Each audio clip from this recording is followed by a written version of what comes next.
The room was quiet except for the soft hum of the station walls. Commander Elias Ward sat alone on the edge of his narrow bed, cleaning dust from his gloves. The outpost orbited a dead moon at the far edge of known space. It was not a place for visitors and not a place for mistakes. Elias had served in many war zones, but this station felt different. It was too silent, too empty. Most alien allies refused to dock here. Humans were the only ones willing to guard the relay that connected three broken sectors of the galaxy. When the others left, humans stayed. That was what humans did. The door to his room did not open with a sound.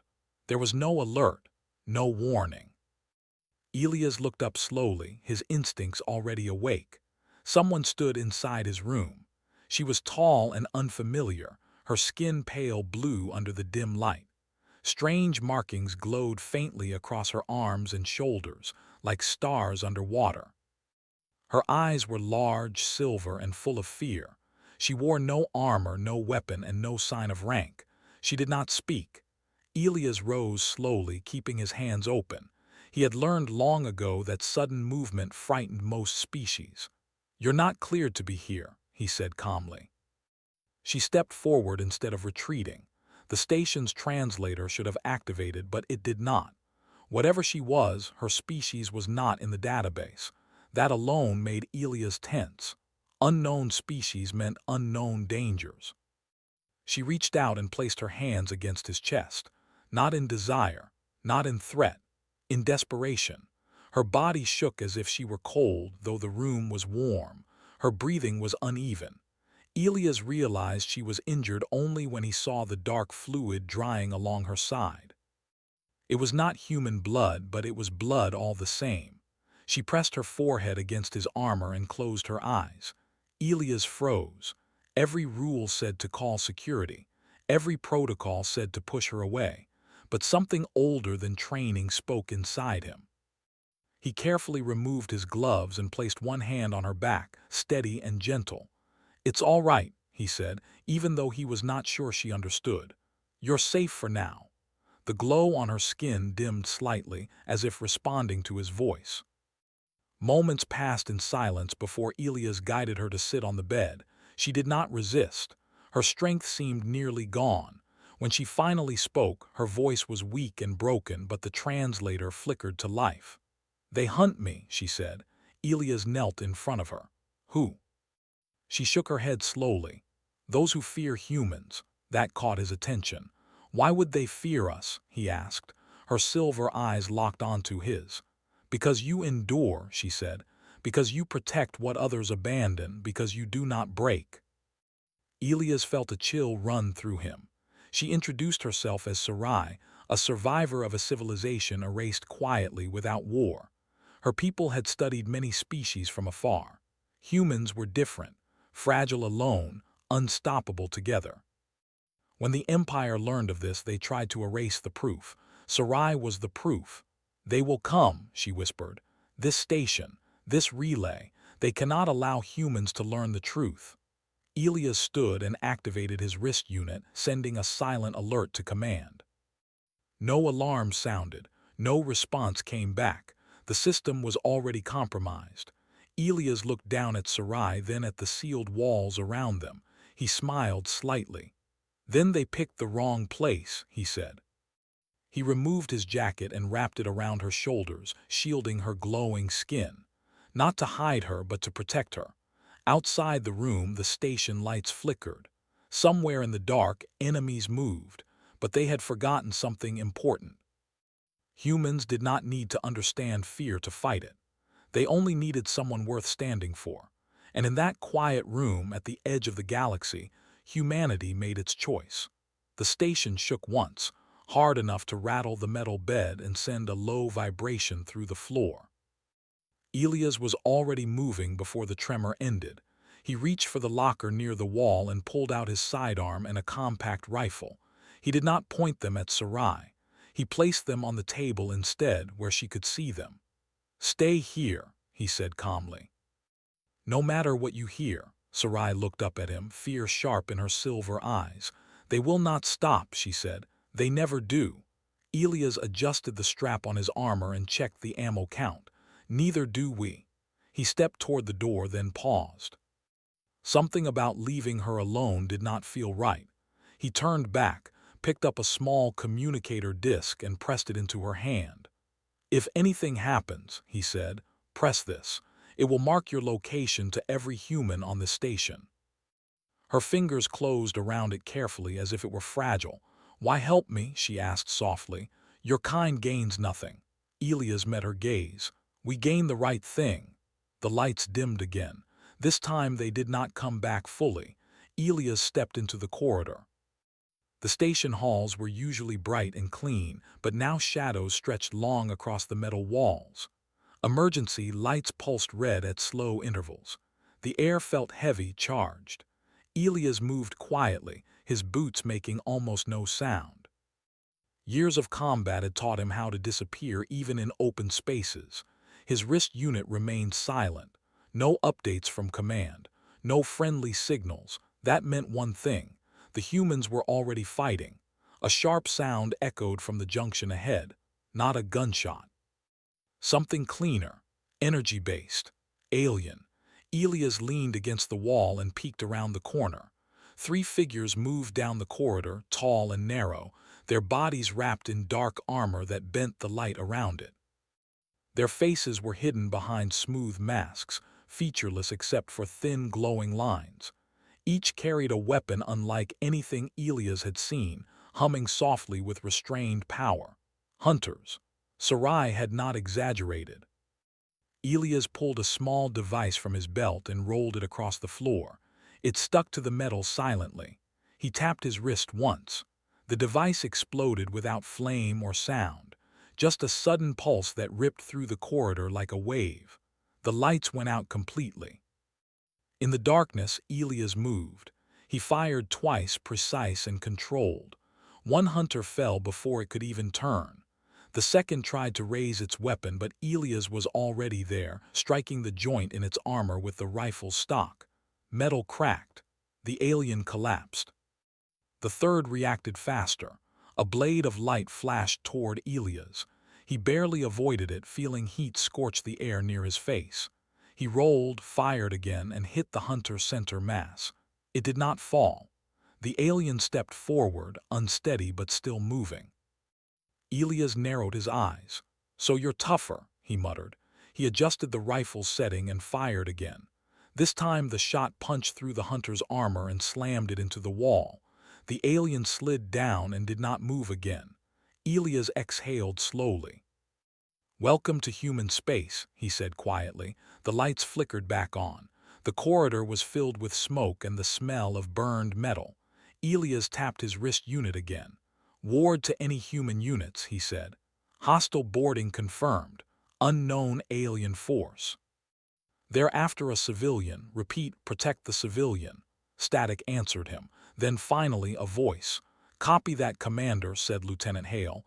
"We're pinned in engineering, but we're still breathing."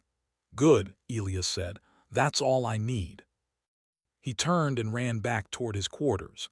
As he moved, he saw signs of battle everywhere. Scorch marks on walls, crumpled service drones, a fallen human medic near the medbay door. Elias stopped long enough to close the man's eyes. "I'll finish it," he said softly. When Elias reached his room, the door was open. His heart dropped for half a second. He rushed inside, weapon raised. Sarai stood near the far wall, the communicator disc still in her hand. She looked unharmed, but the glow on her skin was brighter now, pulsing unevenly. "They are close," she said. "I can feel them." Elias sealed the door and activated the room's manual locks. "We'll move you," he said. "Engineering is still holding. We can evacuate from there." She shook her head slowly. "No, if I run, they will chase. If I hide, they will search." She looked at him with sudden intensity. "But if I stay, they will focus on me." Elias crossed the room in 2 long steps. "Absolutely not." "You do not understand," Sarai said. "My people learned something terrible. The hunters serve an empire built on fear. They erase futures before they can grow." "And you think sacrificing yourself stops that?" Elias asked. "It buys time." Elias laughed once, sharp and humorless. You really don't know humans. He reached down and pulled a small patch from his armor. It bore a simple symbol, Earth. Humans don't buy time, he said. We steal it, we fight for it, and when someone tries to take one of ours, we don't negotiate. She stared at the patch, confused. One of yours. Elias met her gaze. You walked into my room, that makes you my responsibility. The station shook again, harder than before. This time, the sound was followed by a deep, resonant pulse that seemed to pass through bone and metal alike. Sarai gasped, clutching her head. They are activating the null field, she whispered. It will shut down your weapons, your machines, your defenses. Elias' wrist unit flickered, then went dark. Figures, he said. He pulled a blade from his boot. Simple steel, no energy, no tech. Humans prepared for this a long time ago, he said. The door groaned as something heavy struck it from the outside. Once, twice. Cracks formed along the frame. Elias stepped in front of Sarai without thinking. You should leave me, she said quietly. Elias did not turn. No. The door burst inward. 2 hunters entered first, weapons lowered, confident. Behind them came a larger figure, its armor marked with symbols that glowed a deep red. The leader. It spoke, its voice echoing unnaturally. Human, step aside. Elias raised his blade. Take one more step, he said, and you'll learn why the galaxy keeps underestimating us. The leader tilted its head. You are weak, alone. Elias smiled. That's the funny part, he said. I never am. A loud clang echoed from the ceiling as a human soldier dropped down behind the hunters, slamming into one with full force. Gunfire erupted from the corridor as more humans charged in, using old weapons, kinetic rounds, even improvised tools. The hunters turned, suddenly overwhelmed. Elias lunged forward, blade flashing. He moved with precision and fury, striking where armor was weakest, where movement slowed. Around him, humans fought not with fear but with purpose. Sarai watched, stunned. This was not a species running from extinction. This was a species standing in its way. When the last hunter fell, the corridor was silent except for heavy breathing. Lieutenant Hale limped forward, blood on his sleeve but a grin on his face. Told you we were still breathing, sir. Elias nodded. Good work. The leader's body began to dissolve into light, its armor collapsing inward. Sarai stepped forward slowly. They will return, she said, in greater numbers. Elias wiped his blade clean and sheathed it. Then we'll be ready, he said. He looked at the humans around him, tired, injured, unbroken. This station stands, he said, and so does she. Sarai felt something shift inside her. For the first time since her people fell, she felt something she thought was gone forever. Hope. At the edge of the galaxy, surrounded by stubborn, fragile, impossible humans, the future refused to die. And the war had only just begun. The station was quiet again, but it was a different kind of quiet. It was not empty or dead. It was watchful. Smoke drifted through broken corridors. Emergency lights stayed on, steady now instead of flashing. Humans moved through the halls, checking wounds, sealing doors, dragging broken alien armor into piles. They worked without shouting, without panic. Every movement had purpose. Elias stood near the central observation window, looking out at the dark curve of the dead moon below. His armor was scratched and burned. His body ached, but his mind was clear. Behind him, Sarai sat on a crate wrapped in a thermal blanket. The glow on her skin had softened, no longer pulsing in pain. A human medic finished applying a sealant to her wound and stepped back. She'll live, the medic said. Different biology, but tough. I respect that. Sarai inclined her head slightly. Thank you. The medic smiled, surprised, then walked away. Elias turned toward her. How do you feel? Tired, she said honestly, but steady. That word stayed with him. Lieutenant Hale approached, his arm in a sling. Commander, long-range sensors just came back online. And, Elias asked. Hale hesitated. We picked up multiple fleet signatures at the edge of the system, not attacking, watching. Sarai's eyes darkened. They are waiting to see what you will do. Elias crossed his arms. Then let's not disappoint them. They gathered in the command center soon after. The room was small, built for efficiency, not comfort. Human officers stood shoulder to shoulder with engineers and technicians.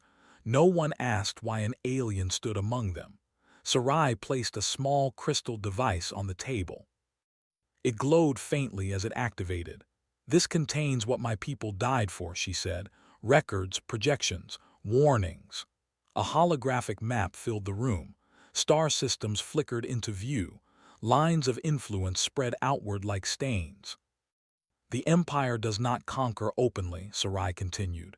"They erase potential threats before they grow, species with unity, adaptability, resilience."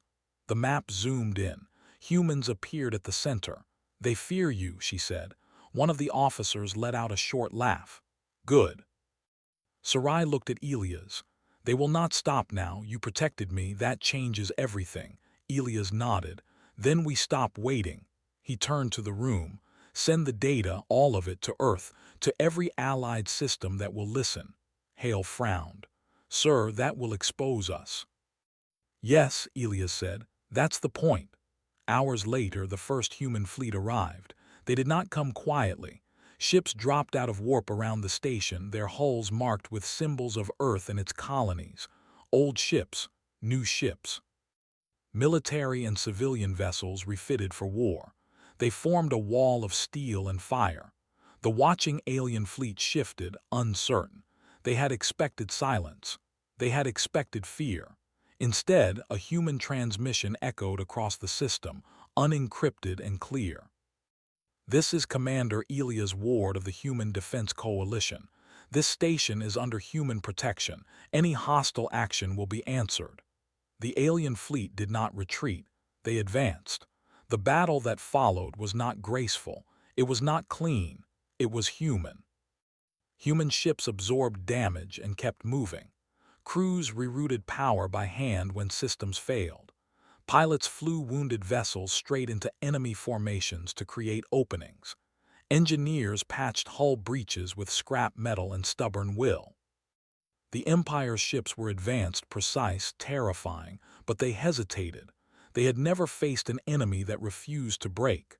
Sarai stood beside Elias on the command deck, watching the battle unfold. "They cannot predict you," she said softly. "You act against logic." Elias smiled faintly. "We act for each other." The turning point came when a damaged human frigate lost its engines near the enemy flagship. Instead of drifting, it fired every remaining weapon and rammed the alien ship at full speed. The explosion lit the void. The alien formation faltered. That was enough. Human ships surged forward. Within hours, the Empire's fleet retreated, leaving wreckage and silence behind.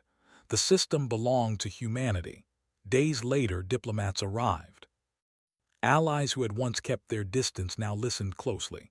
Sarai spoke before councils and assemblies, sharing what her people had learned. Humans stood beside her, not above her. The Empire's shadow receded, not gone, but challenged. For the first time, the galaxy understood something important. Humans were not just survivors. They were defenders.